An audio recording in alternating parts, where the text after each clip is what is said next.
الملك يتراجع إذن أو يسحب عفوه عن الإسبانية المعنية؟ ربما يمكن القول أن البيان الملكي كان بمثابة تمهيد لهذا القرار، أو في النهاية القرار كان من الضروري أن يحصل حتى يتم الاستجابة لمطالب عديدة، وأيضا حتى يتم توضيح ما جاء في البيان الملكي من كون الملك لم يكن يعلم بطبيعة الأعمال الدنيئة التي قام بها هذا مغتصب الأطفال. القرار هو قرار استثنائي كما ورد في بلاغ الديوان الملكي، هو ذو طابع استثنائي لأنه عادة ما لا يتم إلغاء العفو الملكي.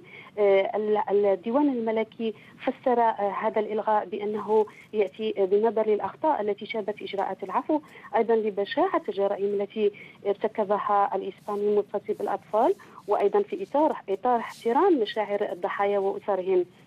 الملك أيضا أعطى تعليماته لوزير العدل المغربي كي يتابع مع نظيره الإسباني الإجراءات التي سيتم اتخاذها في إطار إلغاء هذا العفو. بالتالي يمكن القول أن هذا بالإضافة لما ورد في بيان أمس، هذا يأتي ليحل إشكال كبير هز الرأي العام المغربي وكان له بعد الدولي أيضا.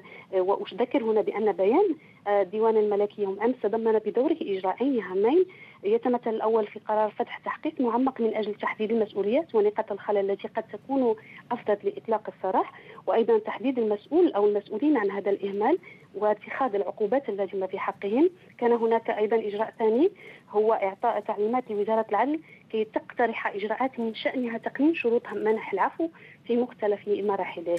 طيب منيا، الإسباني المعني بهذه القضية قد غادر الأراضي المغربية، هل من الممكن ملاحقته بعد ذلك؟